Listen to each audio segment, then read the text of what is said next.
Hello, and welcome to our office hours at the end of October.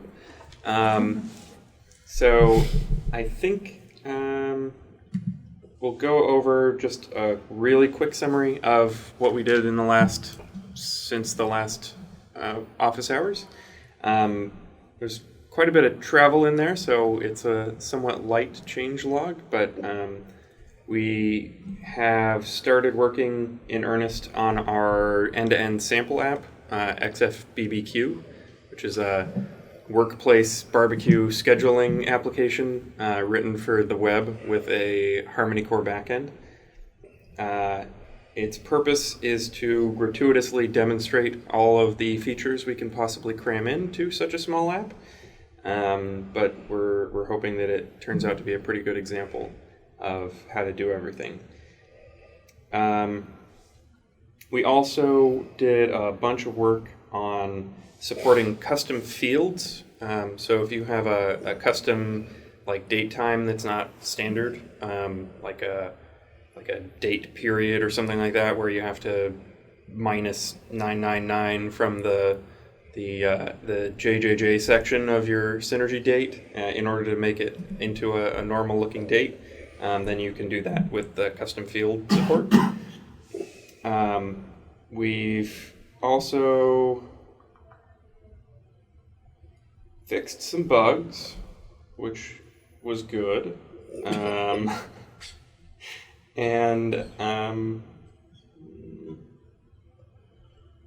fixed our DevOps pipeline. That took a lot longer than I was expecting. But it all works now, and it's pretty neat. So if you're interested in DevOps pipelines for Harmony Core projects, we have a really decent looking example of it in our GitHub, because that's where all of our DevOps stuff is stored.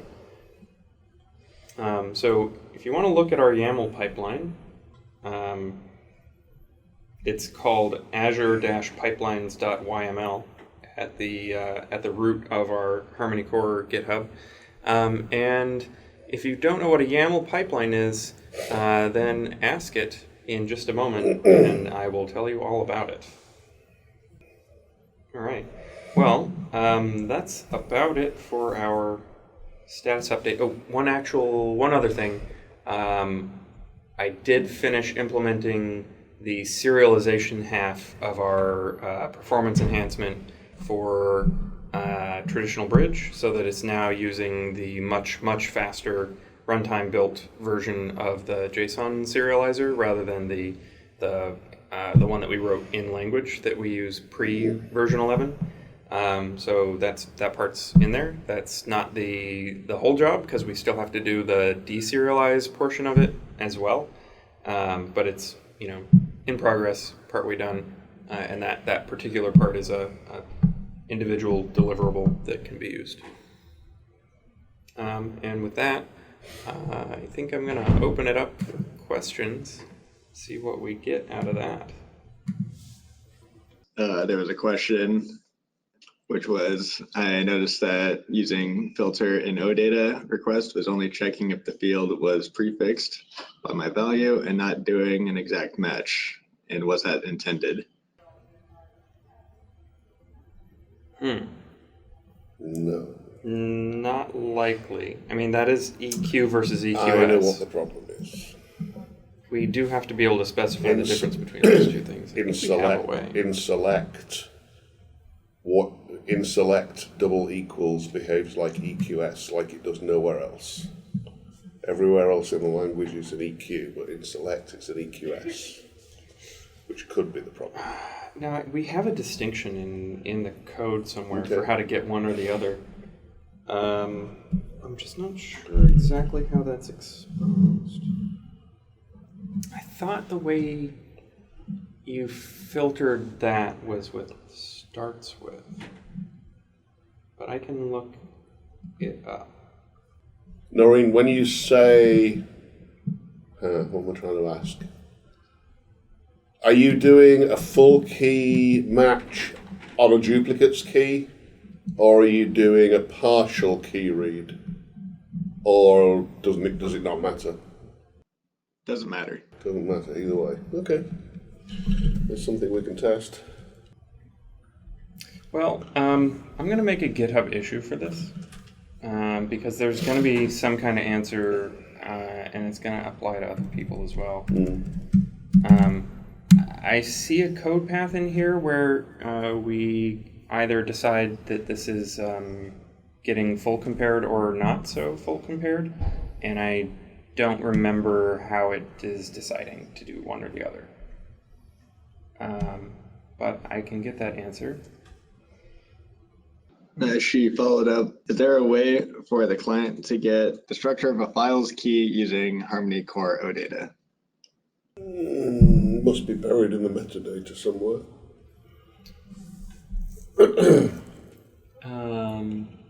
We're just trying to figure out what the key structure looks like. Yeah, so you can make a query on the service to have it tell you what the key for a particular entity type is. Does metadata tell you that? It'll tell you what the keys are. It doesn't tell you them explicitly. It just tells you what the endpoints are and what the parameters to those endpoints are. We have a particular meaning for those parameters to those endpoints is that they are a key. I'm not sure if that's what Noreen is looking for, though. The client needs to know the fields that make up the key. It's in the. It's in. You can derive it from the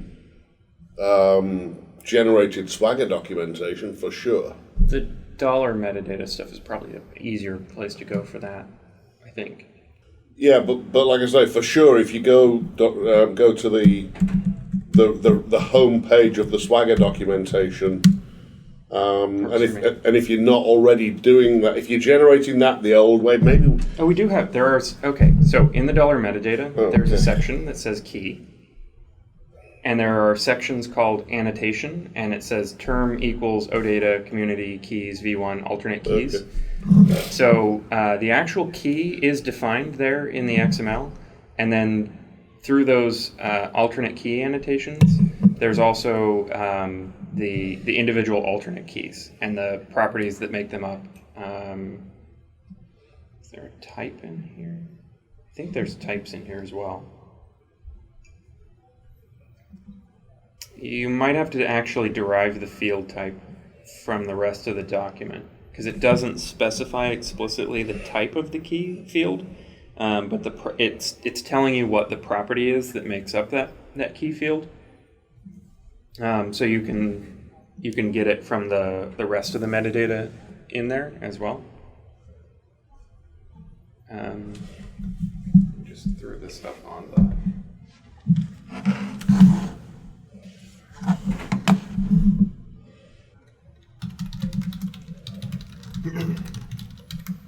It's a semicolon, not a colon.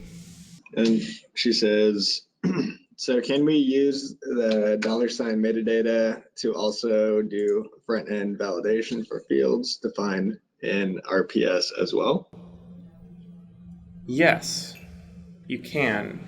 So if you're doing, if you're using the clients, there's a... Remember they're doing SignalR. For everything? If she's asking about OData, she's not talking about SignalR. True.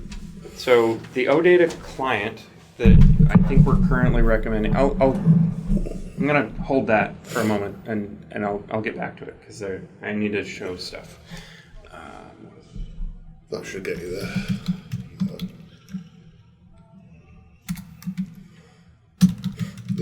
There's a link on the homepage for that. I thought you said it wasn't working. It isn't working on the iPad.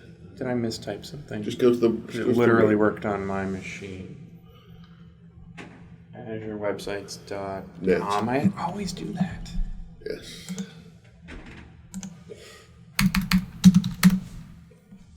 There we go. All right. So this is what the keys look like. And they don't tell you their type, but they do tell you what the field is. So you can, if you've kept track of what the rest of the property names were, you can look up and say it's an int32, or in the case of our alternate key by state down here, you'd look it up, and it would be a string data type. Is that about what you're looking for this?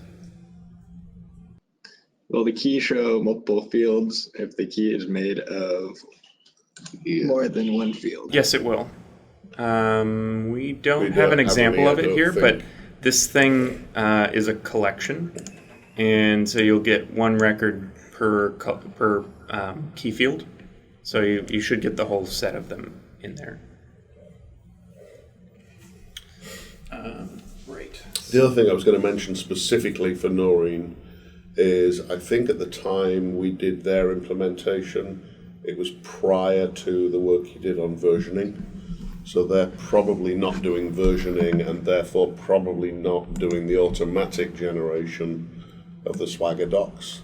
So there's potentially a significant improvement in that they could take advantage of by just updating the environment. We would need to make sure you're on a higher version of Harmony Core and provide you with some new templates to match that.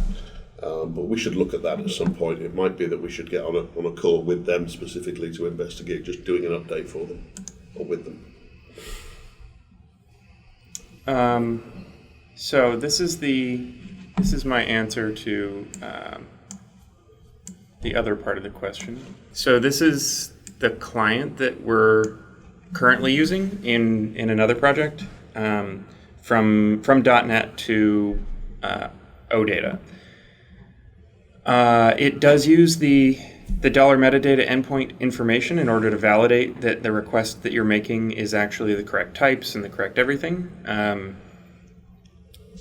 And I believe you can actually ask it questions about that metadata. But overall, it's just a nice way to interact with the OData services in. They're not coming from .NET. .NET though, are they? I don't know. I think they're coming from a JavaScript framework. I think there's a client that does that as well, but I haven't used it yet. Right. Noreen, are you using a JavaScript client library for OData, or are you making the requests sort of raw? Both, I think. Provided by Angular. I don't know what Angular provides.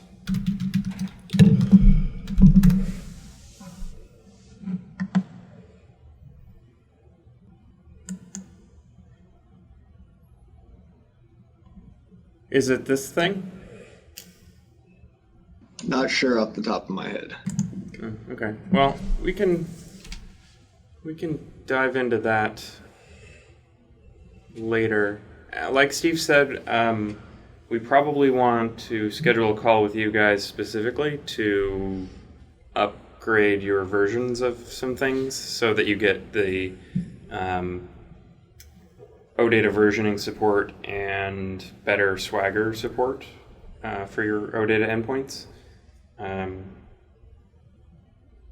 you want to show what the Swagger looks like? Sure. If you just hit the home page, there's a link to it.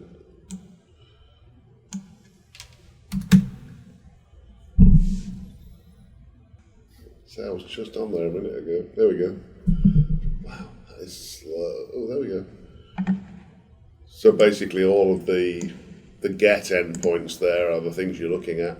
So the top one being the collection, the second blue one being the primary key, and then all of the subsequent blue ones further down being all the basically alternate keys and individual property endpoints. So the first three blue ones there are three alternate keys, and then this particular service has individual property endpoints turned on, which is all of those subsequent ones. So you can derive key fields from there, and if you need data types, you can get the same information further down. If you look right at the bottom, all of the data types are defined. So if you expand customer there, then you can drill into, is it a string, is it an int, is it a whatever, and in fact some of the validation is showing up there as well. This is just interpreting the same metadata that's available through that information. No, there's a little bit more. There's a little bit more here, right? That what's showing up there is anything that's applied through the data annotations attributes in the model classes. which you guys have most of what's on this page already, regardless of how you're getting your OData and metadata generated. The difference is the depth of what's getting put out is now everything instead of just a subset of the stuff that was available. Right. Can you quickly go over how relations in RPS get interpreted by the Harmony core? For example, if field customer can have many contacts, how would we define this relationship? Oh, you want to physically see how it's done in the repository? Sure. Not on this machine, though. To clarify, would we need relationships made both ways or just one? Ideally both. In almost all cases, if you've got a logical relationship that goes one way, it usually works in reverse as well. You don't have to define both. Things will work if you just define an outbound and not a return, but you get less functionality. So basically in the repository, what was it? You're asking like customers to multiple, so one-to-many type stuff. So one example of that in our data would be customers to orders. So one customer has multiple orders. So what the relationship looks like for that is if we go into the attributes of the customer and look at the relations, then here's the definition from customers to orders. So any relationship goes from the current structure that you're in, from one of the named keys in the current structure that you're in. Whenever you're in repository, you are picking from a list of fields or keys. Remember that you have the F7 key available to list choices. So that will show you available keys for your relationship. So you can pick from the customer number key, and then again you're selecting another structure, so you can use F7 to pop up a list of available structures, and again F7 to pick the appropriate key in that structure. So the requirements are that you can only define a relationship where you have a real, what we call an access key, defined in the target structure. You might on some occasions come across what really needs to be a relationship, but you don't have a key in the current structure to go from. And in that case, repository has the ability to let you define foreign keys. So a foreign key is basically a fake key that only exists for the purpose of creating an outbound relationship.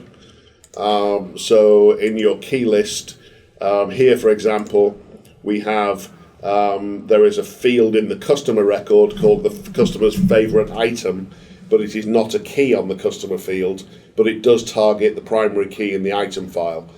So for that purpose, we've defined a foreign key. When you define the key, access is a real key, foreign is a pretend key, simply so that you can create an outbound relationship from the appropriate field, and then you just create the relationship in the normal way. The other side of a relationship, if we looked at customers to orders, so if we go off to orders, look at the attributes, and look at the relations there, then generally you'll find there's a relationship back from orders, from the primary key, in this case the order number, and back to, that's the wrong one. Customer, where are we? For orders. There, sorry, pick the wrong one. From orders from the customer number field, going back to customers to the customer number field, which is obviously the primary key in that file. So customer number is an alternate key in the order file, and targets in the customer file the primary key. Okay, does that answer the question? When I define a relationship both ways, I then attempt to make a put request, but I get a 404 because it was expecting a value for the rel orders field.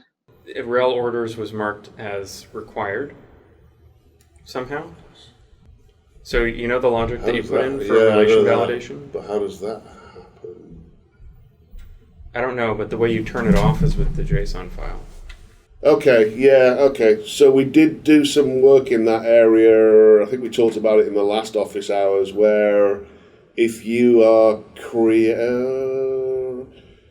is that what's happening? So what could be happening? So hang on, we're saying rel orders. So you're saying you were trying to create or update a new or existing customer, and you got a 404. So did you have rel orders? No.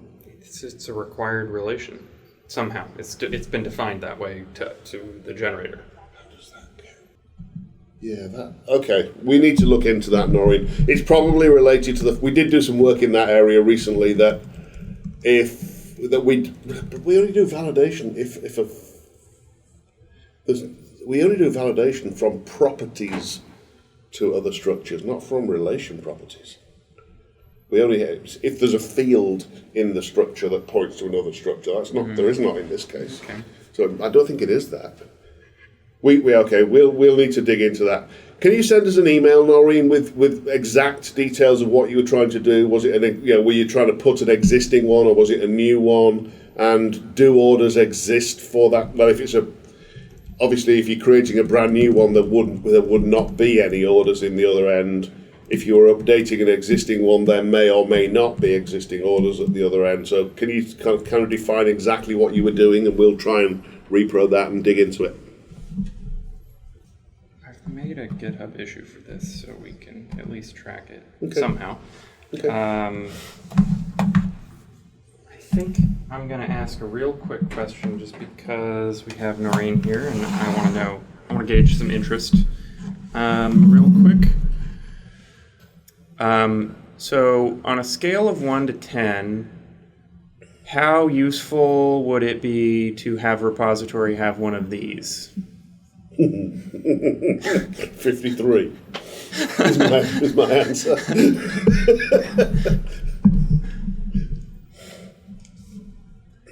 So just to clarify what one of these is the text editor for that's SQL on the left, but for us it would be repository schema and design surface on the right that gave you a visualization of what your relations were and let you interact with it on the design surface as well. They're not really demoing that interaction on the design surface, but the idea is that you can edit the stuff that's on the design surface.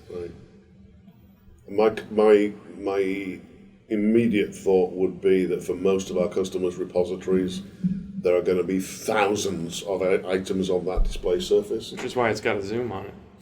Right, but even so, it would be a spider's web. I think what would be important if that were the case, that we would need a way of saying, I want to work based on this structure right now and highlight relations from that structure directly, and maybe limit the number of levels that it goes. They do have a focus and highlight. Okay, would make it super useful. Again, not exactly like what they've got, but yeah, some kind of. But yeah, conceptually, it's awesome. Noreen says we don't have many relations currently defined in RPS at the moment. Plus, ours would look pretty crazy. So, Right. from a layout perspective, and they are not actually doing it in here, but there's some pretty decent relationship layout engines out there. Microsoft has one, and I demoed it as part of some other stuff that I was doing at the conference, I think 3 years ago, that laid out the relationships between stuff. And it actually ends up pretty readable, I think.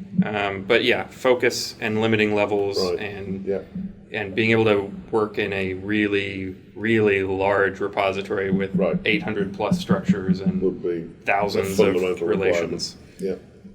So yeah, that point is taken. But I guess what I'm trying to get at is would this be useful to you? How useful would this be to you? Or is it sort of a not sure in your particular case? One day, Kate can hopefully help us identify all the relationships in one fell swoop, huh? It could be useful if, like Steve mentioned, we could narrow down what files we were looking at. Okay. Yeah. All right. So crucial feature. Yeah. That works for me.